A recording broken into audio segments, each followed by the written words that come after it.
നമ്മളെ question number 10. നമ്മളെ fluids എന്ന് പറയുന്ന മെക്കാനിക്കൽ പ്രോപ്പർട്ടീസ് ഓഫ് ഫ്ലൂയിഡ്സ് എന്ന് പറയുന്ന ആ ലെസൺ എന്നുള്ളൊരു ക്വസ്റ്റ്യൻ ആണ്. നമുക്ക് ആ ക്വസ്റ്റ്യൻ ഒന്ന് നോക്കേ. A big drop is formed by collecting 1000 small identical drops of water. If E1 be the total surface energy of 1000 small drops of water and E2 be the surface energy of single big drop of water, then E1 is to E2 is x is to 1 where x equal to എന്നാണ് question. അപ്പം എന്താ പറയുന്നത്? 1000 small water droplets അല്ലേ, 1000 small water drops ഇങ്ങനെ fuse ചെയ്തിട്ട് ഒരു bigger drop ഉണ്ടാവുകയെന്ന് വിചാരിക്കാം. ശരിയല്ലേ? സപ്പോസ് ഈച്ച് സ്മോളർ ഡ്രോപ്സിൻ്റെ റേഡിയസ് 6 ആണ്, ആ ബിഗർ ഡ്രോപ്പിൻ്റെ റേഡിയസ് ക്യാപിറ്റൽ R ആണെന്ന് വിചാരിക്കും. നമ്മൾ ജനറൽ ആയിട്ട് പറഞ്ഞാൽ ഈ n ഡ്രോപ്സ് ഉണ്ട് എന്ന് വിചാരിച്ചു. n ഡ്രോപ്സ് ഫ്യൂസ് ചെയ്തിട്ട് ഒരു ബിഗർ ഡ്രോപ്പ് ഉണ്ടാവുകയാണ് അല്ലേ. എന്തായിരുന്നു ഈ ബിഗർ ഡ്രോപ്പിൻ്റെ റേഡിയസിൻ്റെ ഇക്വേഷൻ? ക്യാപിറ്റൽ R ഇസിക്കൽ നമ്മൾ പഠിച്ചത് n⁻⁴ സ്മോൾ r എന്നാണ് നമ്മൾ പഠിച്ചത് അല്ലേ.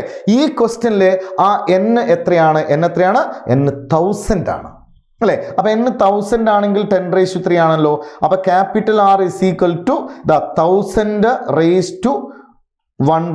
r എന്ന് വരും അല്ലേ. അപ്പോൾ അത് 1000 10⁻³ ആണ്, റേസ് 1/3 10 വരും. സോ ക്യാപിറ്റൽ R എന്ന് പറയുന്നത് എത്രയാടാ മക്കളെ? 10R എന്നാണ് നമുക്ക് ആൻസർ വരുന്നത്. ശരിയല്ലേ? അപ്പം നമുക്ക് ഈ ബിഗർ ഡ്രോപ്പിൻ്റെ റേഡിയസ് കിട്ടി 10R ആണ്. ഇനി എന്താ ക്വസ്റ്റ്യൻ നോക്കേ. If E1 B the total surface energy of 1000 small drops, ഈ 1000 സ്മോൾ ഡ്രോപ്സിൻ്റെയും ടോട്ടൽ എനർജി ആണെന്ത്? E1 എന്ന് പറയുന്നത്.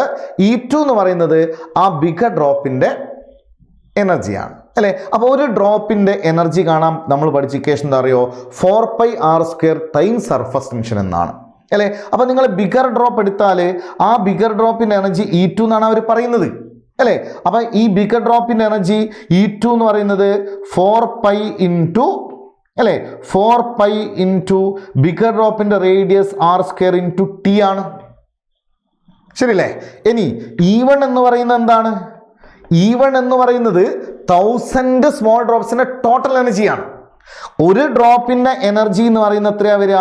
4πr² ഇൻറ്റു t ആണ് വരിക അല്ലേ. സിമിലർ എത്ര ഡ്രോപ്സ് ഉണ്ട്? 1000 ഡ്രോപ്സ് ഉണ്ട്. ഈ 1000 ഡ്രോപ്സിൻ്റെ എനർജി എന്ന് പറഞ്ഞാൽ 1000 ഇൻറ്റു 4πr² t ആണ് അല്ലേ. ഇനി നമ്മളോട് പറയുന്നത് E1/E2 എന്ന് പറയുന്ന റേഷ്യോനെ കുറിച്ചല്ലേ അവർ പറയുന്നത്. അപ്പോൾ നിങ്ങൾ നോക്ക്, ആ E1 divided by E2 equal to അല്ലേ, E1/E2 ഈക്വൽ ടു എന്താണ് വരുന്നത്? E1/E2 ഈക്വൽ ടു 1000 ഇൻറ്റു അല്ലേ 4π small r² into t divided by 4π capital R² into t. അതാ ഇവിടെ ഈ 4π t കട്ട് ചെയ്യും അല്ലേ. അപ്പോൾ നമുക്ക് 1000 small r² divide by capital R² എന്ന് കിട്ടി അല്ലേ. പക്ഷെ നമുക്കറിയാം ഈ ക്യാപിറ്റൽ ആറിൻ്റെ വാല്യൂ നമ്മളിവിടെ കണ്ടിട്ടുണ്ട് 10R ആണ്. ഇവിടെ സബ്സ്റ്റിറ്റ്യൂട്ട് ചെയ്താൽ E1 divided by E2 equal to 1000 r² divided by 10 small r², അത് 100 r² എന്നാണ് വരിക അല്ലേ. ഈ r² കട്ട് ചെയ്തു, ഇത് സോൾവ് ചെയ്താൽ നമുക്ക് 10 എന്ന് വന്നു അല്ലേ. അപ്പോൾ E1/E2 ഈക്വൽ ടു എത്രയാണ്? 10 ആണ്. പക്ഷെ അവർ ക്വസ്റ്റ്യനിൽ പറയുന്നത് എത്ര? x⁻1 എന്നല്ലേ. നമുക്ക് കിട്ടിയിരിക്കുന്ന 10:1 എന്നല്ലേ. അപ്പോൾ എക്സിൻ്റെ വാല്യൂ എത്രയാണ്? എക്സിൻ്റെ വാല്യൂ 10 ആണ് എക്സിൻ്റെ വാല്യൂ വരുന്നത്.